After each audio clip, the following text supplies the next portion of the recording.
In a shelter near Phoenix, Arizona, the air smelled of damp earth mixed with hay and feed. The wind whipped dust across the yard, and the old gate creaked as if complaining about its weariness. By this gate every day sat a Central Asian shepherd dog named Tara, a large dog with a thick white coat marked with ginger patches. Her deep dark eyes watched the road where cars disappeared, but there was no longing or malice in them. She was simply waiting. She had been waiting for 3 years, ever since her owners, who had promised to return, left her here and forgot. They'd moved out of the country, calling it a temporary move. But Tara still sat by the gate. Her paws touched the dusty ground, and her big loyal heart beat with a rhythm of hope no one could explain. Tara never barked without reason, never growled at other dogs, and never looked for a fight. She was special not just because of her pedigree, but because of something that drew people and animals to her. Volunteers noticed how she would calm new puppies who whimpered at night or kittens trembling with fear. She would lie down next to them, and her warm body would become their sanctuary, her breath their lullaby. Even sick dogs brought to the shelter on their last legs were drawn to her, as if her presence could drive away their pain. People loved Tara, calling her the mother of the shelter, but no one took her home. Too big, some would say. Too old, others would sigh. And Tara remained. Her eyes watched the road, and her paws touched the ground as if she knew her place was here. The shelter was noisy. Barking dogs, volunteers' voices, the squeak of feed carts. But Tara sat by the gate. Her ears twitched, catching every sound, every rustle of tires. She didn't know who she was waiting for. She didn't know why. But something stubborn and alive in her heart made her get up every morning and go to the gate. A volunteer named Laura, an elderly woman with calloused hands, would sometimes stop by, her voice filled with regret. "Tara, honey," she'd say, stroking her head. "Who would want you? You're so big. Puppies are a different story. But you? You're too special." Tara didn't understand the words, but she felt the tone. She would lower her head. Her ears would flatten, but a minute later, she would lift her gaze back to the road. She didn't give up. Somewhere in her memory lived the sense of her old home, the voices of her owners, their hands that had stroked her until she fell asleep by the fireplace. But now her home was the shelter, her family those who needed her warmth. And she gave it freely without regret, and without asking for anything in return. One evening as the sun was setting and the sky was heavy with clouds, a car pulled up to the shelter gate. 2 men got out. Their voices were sharp, their movements nervous. They opened the trunk and pulled out a wooden crate, from which a faint but piercing sound came.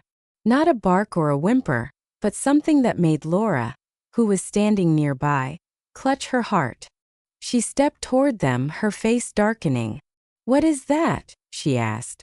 Her voice trembled with anger. "A lion," one of the men said without looking at her. "Found it on the market, contraband. We were told to bring it here." Laura gasped and her hands balled into fists.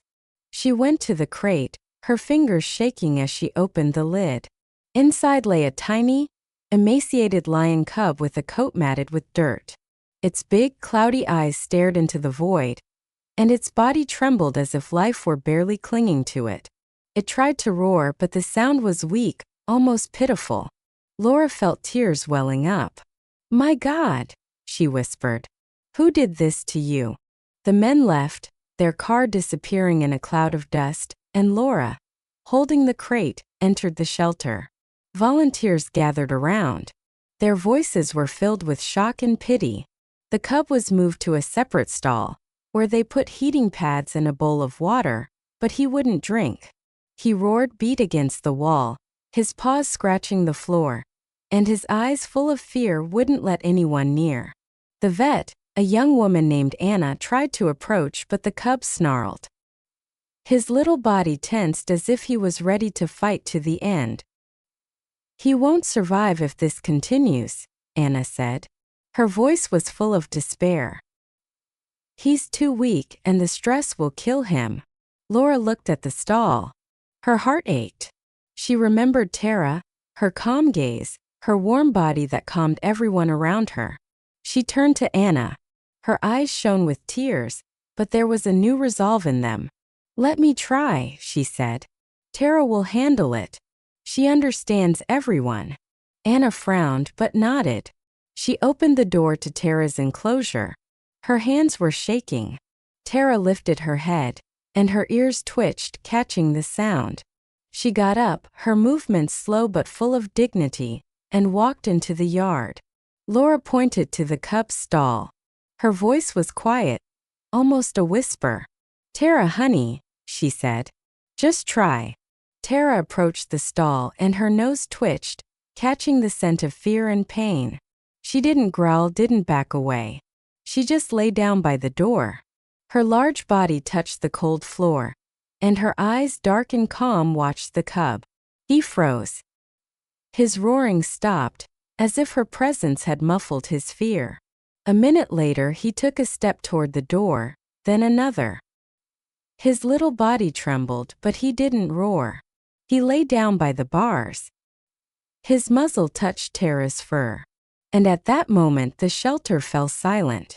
Everyone watched as the cub, trembling, pressed against the dog, and Tara, without moving, enveloped him in her warmth.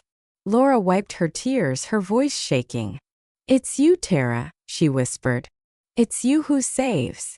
Tara didn't move. Her breathing was even, as if she knew her place was here, next to this tiny creature no one wanted. And in her eyes, for the first time in years, a spark appeared. Not just hope, but faith. Faith that she was seen, that her big, loyal heart was needed by someone who had lost everything.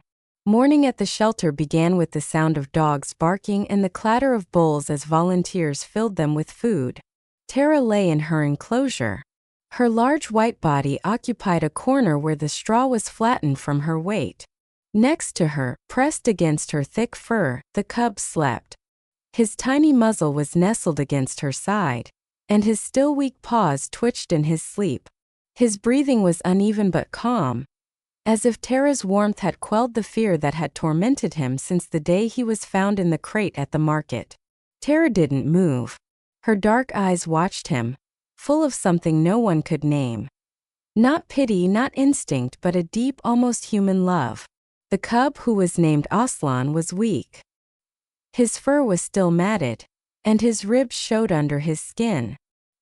He wouldn't eat from the bowl the volunteers put in front of him, or drink water, even when Anna the vet tried to give him some with a syringe. He only roared.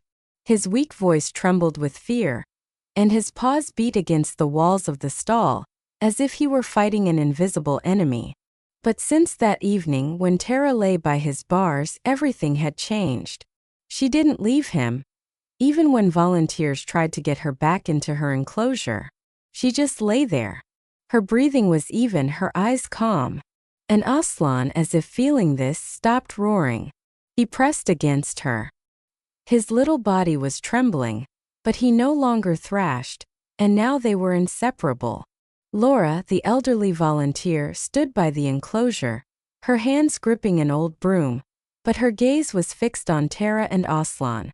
She sighed and her face softened, but there was a flicker of anxiety in her eyes. "It's a miracle, Tara," she said softly. "But how long will it last?" Tara lifted her head. Her ears twitched, catching Laura's voice. She didn't know what she was talking about, but she felt her tone. A tone of worry mixed with hope. Aslan stirred in his sleep. His muzzle nestled deeper into Tara's fur, and she carefully licked his ear as if comforting him. Laura shook her head. Her lips trembled into a smile, but she turned away. Her steps were heavy, as if she were carrying something more than a broom on her shoulders. Anna came to the enclosure, her notepad open and her pen tapping nervously on the paper. "Tell me how it started, Pop," she asked, looking at Laura. "I still can't believe it." Laura sighed, and her gaze slid to Tara. "Tara has always been special," she said. "Her owners left her 3 years ago, said they'd come back. She waits for them at the gate every day. Doesn't bark, doesn't get sad, just waits. And with animals, she's like a mother. She calms everyone. Puppies, kittens, even the sick ones. When they brought this little one in, she nodded at Aslan. He was roaring, thrashing, not letting anyone near. I thought, if anyone can fix this, it's Tara. And you see. Anna looked at Tara and Aslan, and her eyes widened in surprise. And he just went to her? She asked. Her voice was quieter, but there was a sense of awe in it. Laura nodded. Not right away. She just lay by the stall, not moving. He watched her, roared, and then lay down next to her. In the morning, we found him nestled in her fur, as if she had adopted him. Anna frowned, her fingers gripping the notepad. It's incredible, she said. But he's a lion, he'll grow up. What then? Laura didn't answer. Her gaze fell on Tara, who licked Aslan's ear again. She remembered her sister, who had died a few years ago, leaving her alone. She remembered how her dog, an old mutt, would lie next to her when she cried, and how that warmth had helped her survive. Now, looking at Tara and Aslan, she felt that she couldn't separate them. Not now, when Aslan was trembling and pressed against Tara, when her eyes looked at him with such love. She's not just a dog, Laura said quietly, more to herself than to Anna. She's his mother.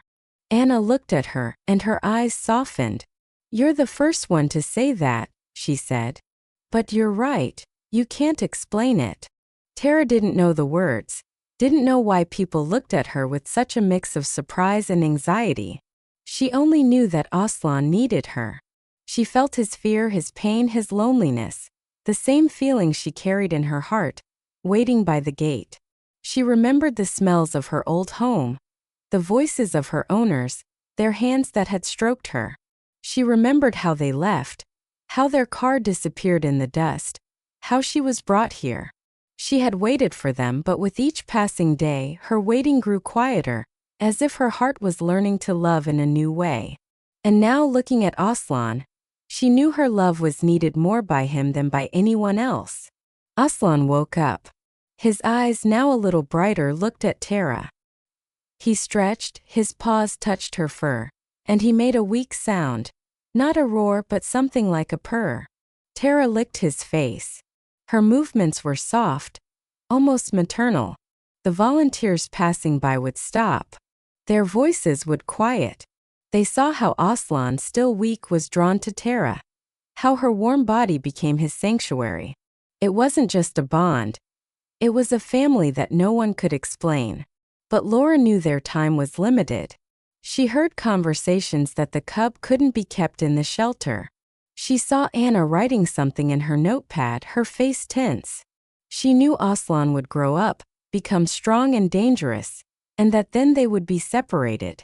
She looked at them, her heart aching with pain. She remembered her sister saying, "Love is not something you hold. It's something you protect." "I won't let them separate you," Laura whispered, her voice trembling. "I promise." Tara, as if she had heard, lifted her head. Her eyes met Laura's. She didn't answer, but her gaze was full of trust, as if she knew she would be protected. Aslan pressed closer to her, his body trembling, but now there was not just pain but hope. Hope that Tara, his mother, would always be by his side. The midday sun bathed the shelter near Phoenix, but in Tara and Aslan's enclosure, there was a quiet broken only by their even breathing. Tara lay on the straw. Her white fur with ginger spots glistened in the light, and Aslan, now a little stronger, was curled up by her side, his paws twitching in his sleep. Over the year he had grown. His fur had become thicker, and his roar louder. But next to Tara, he was still the same cub who sought her warmth. The first night Tara had licked his ear.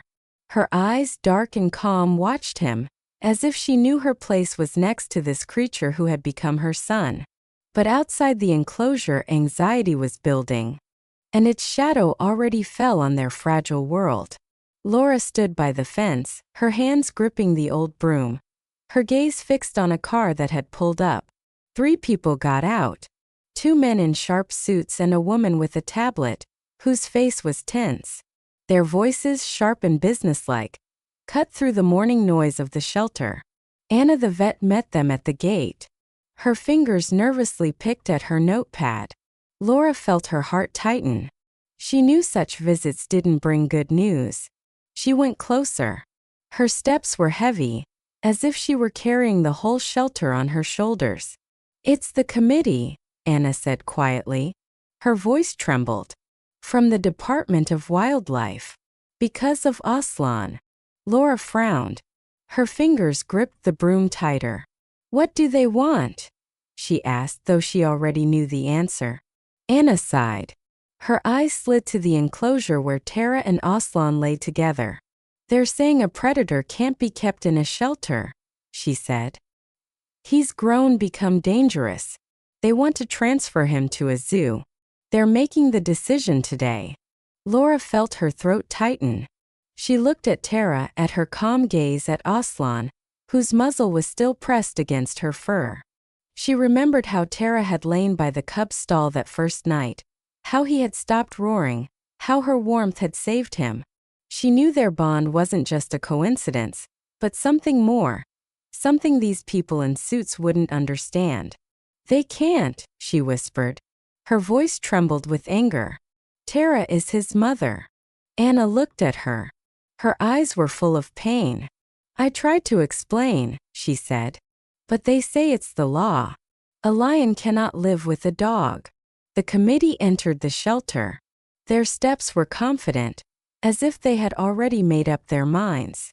The man in the gray suit with a stern look stopped at Tara and Aslan's enclosure. His eyebrows were furrowed. "Is this him?"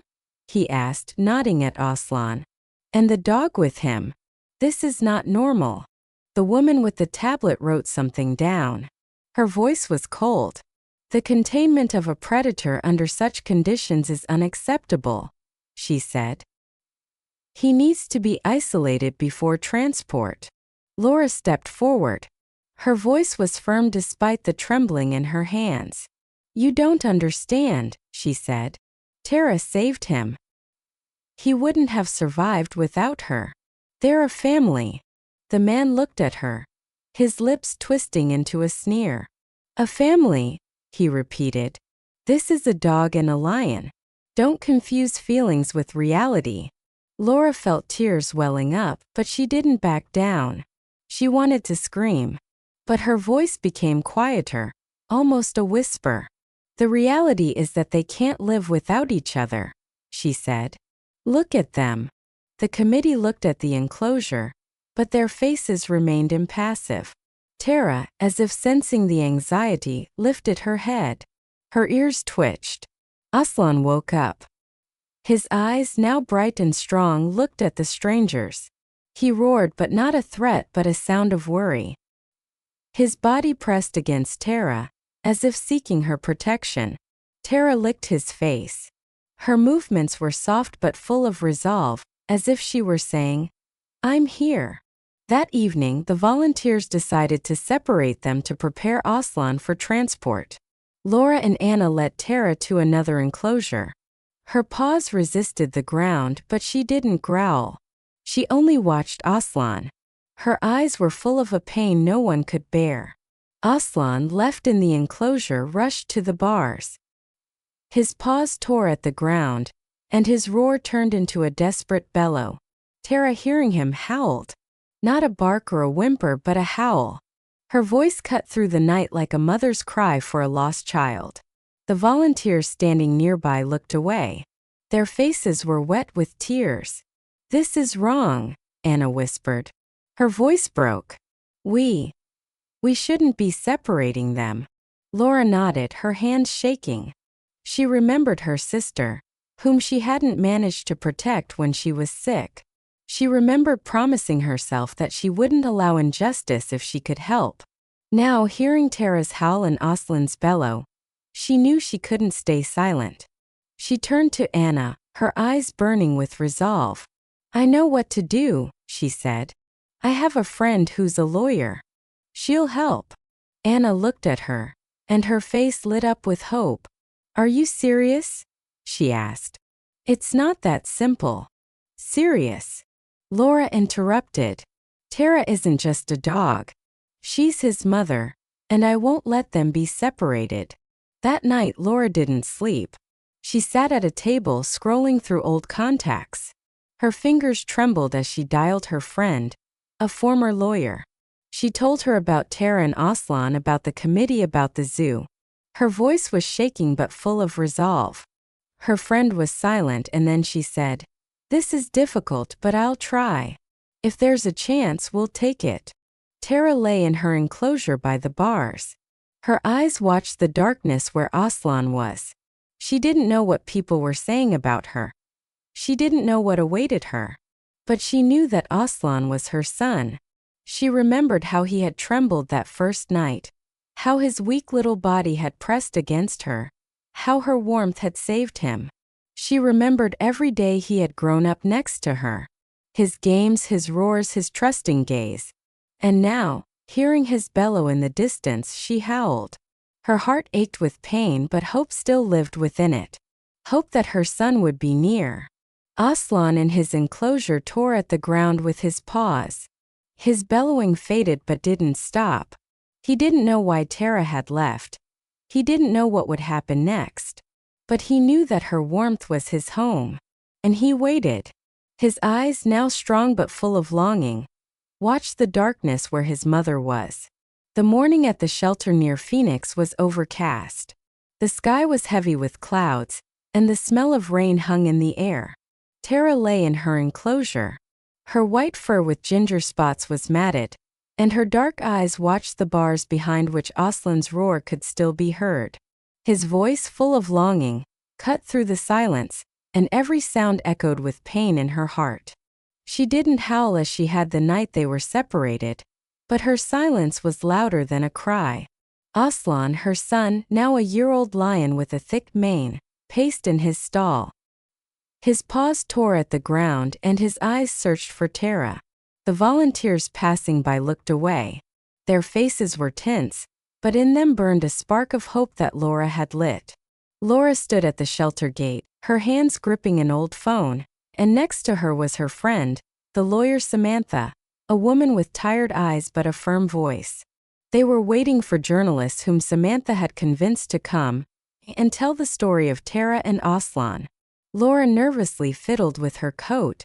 Her heart beat fast as if she were running.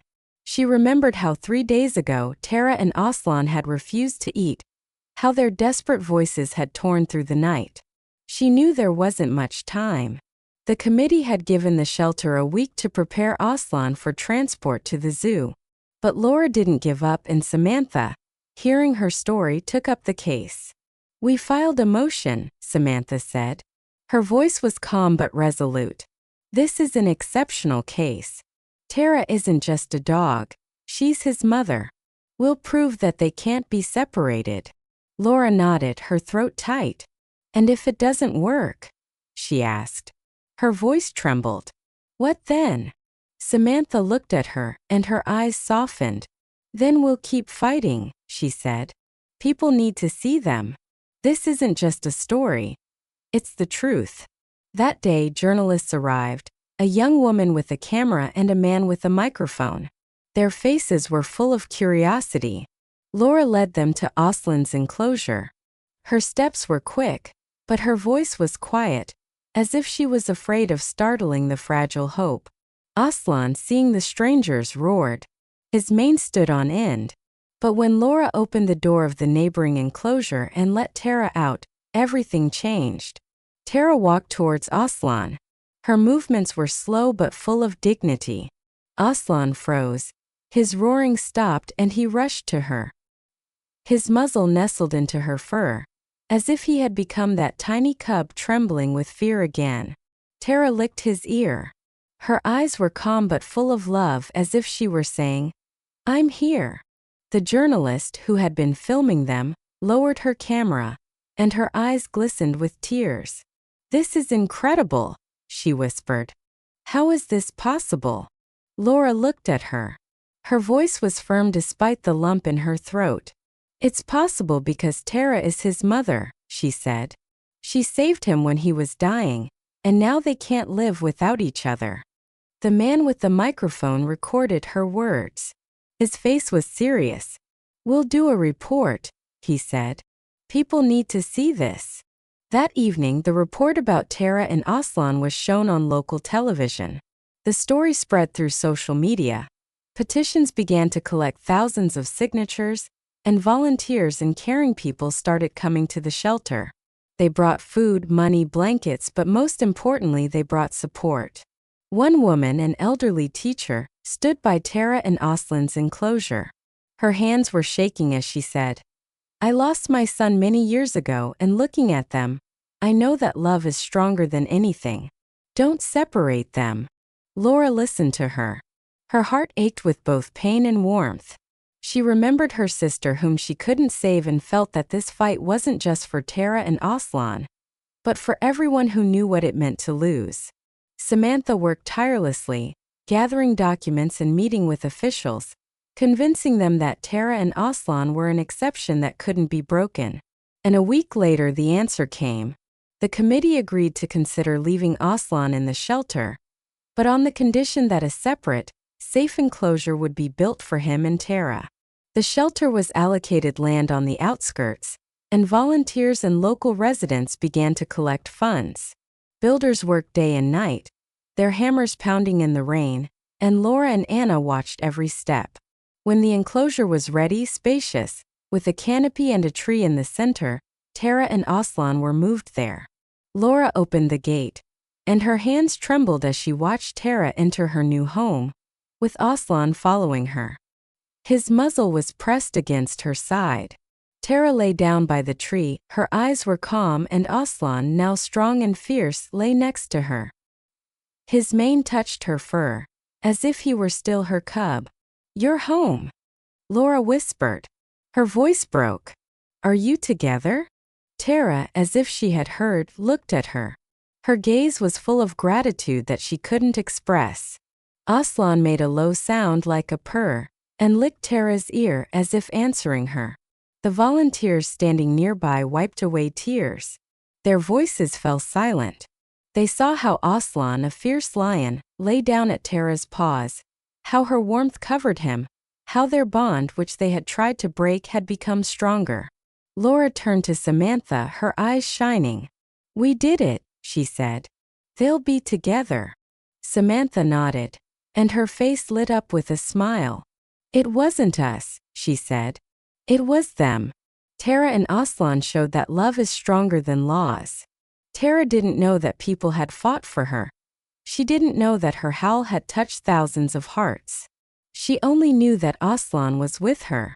She remembered his weak little body, his fear, his trembling. That first night she remembered how he had grown, how his paws had become stronger, how his roaring had filled the shelter. And now, lying by the tree, she felt that her big loyal heart had found its home. She licked Aslan's ear. Her movements were soft, as if she were promising, "I'll always be with you." Aslan pressed against her, and his mane touched her fur. And in his eyes, now strong but full of trust, was the same love as on the first night. He didn't know that he could have been taken away. He didn't know that people had fought for him, but he knew that Tara was his mother. And that was enough for his heart, wild but loyal, to beat in rhythm with her breathing. The shelter had changed since Tara and Aslan's story spread. People came from far away to see them. Their faces were full of surprise and warmth.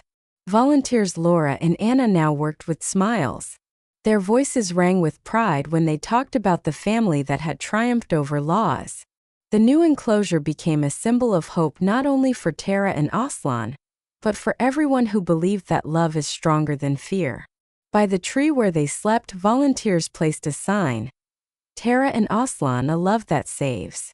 And every evening, when Tara waited for Aslan by the oak, people would stop. Their eyes would glisten with tears, and their hearts would fill with warmth. Laura sat on a bench nearby, her hands, callous from years of work, resting on her knees. She watched Tara and Aslan. Her face was calm, but there was a memory in her eyes. A memory of the days when they were almost separated. She remembered Tara's howl, Aslan's bellow, the nights she didn't sleep, fighting for them. She remembered her sister who had taught her, "Love is what you fight for." And now looking at Tara, she knew that this fight had not been in vain. Tara, who had waited by the gate for her owners, had found a new family. And Aslan, who had trembled in a crate, had found a mother. "You did it," Laura said quietly. Her voice was full of warmth. "You showed us all." Tara, as if she had heard, lifted her head. Her gaze met Laura's eyes. She didn't answer, but her eyes, now bright, seemed to say, "I know."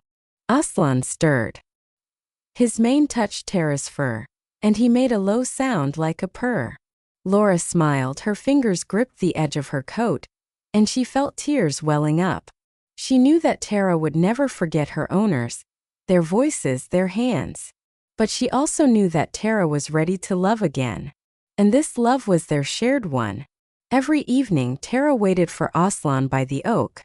Her paws touched the soft ground, and her eyes watched him as he returned from his walks around the enclosure. Aslan, now strong and fierce, would approach her. His steps were confident, but next to Tara he became softer. He would lie down at her paws, his muzzle pressed against her fur, and he would purr as if he were that tiny cub who had trembled with fear again. Tara licked his ear. Her movements were soft, almost maternal, as if she were promising, "I'll always be here." One day, as rain drummed on the enclosure's canopy, Tara went to the edge and looked at the sky.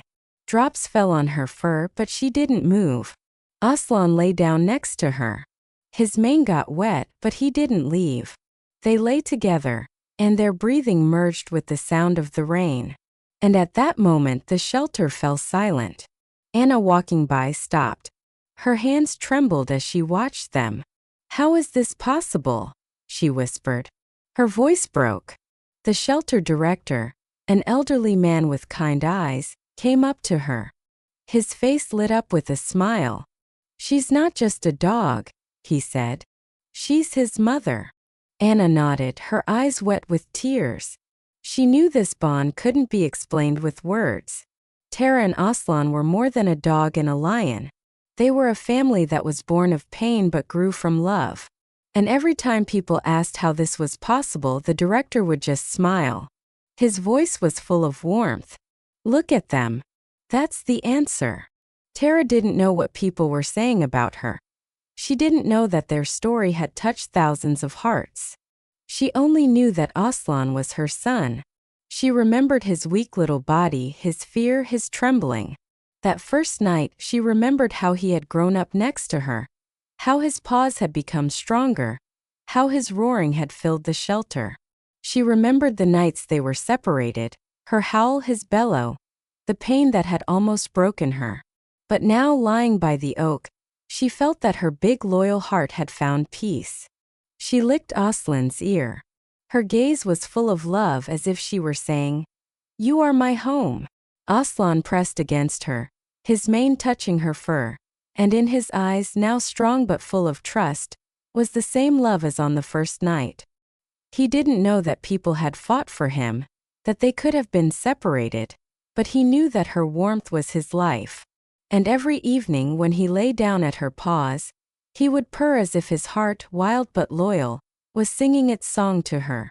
When the rain drummed on the canopy, Tara looked at the sky, but her gaze was not one of longing. It held the memory of the gate, of her owners, of the pain. But there was also gratitude for Aslan, for the new enclosure, for the people who hadn't turned away. And she knew that one day, on the day her paws could no longer touch the ground, her love would remain. And Aslan, her son, would remember her warmth, her voice, her heart forever.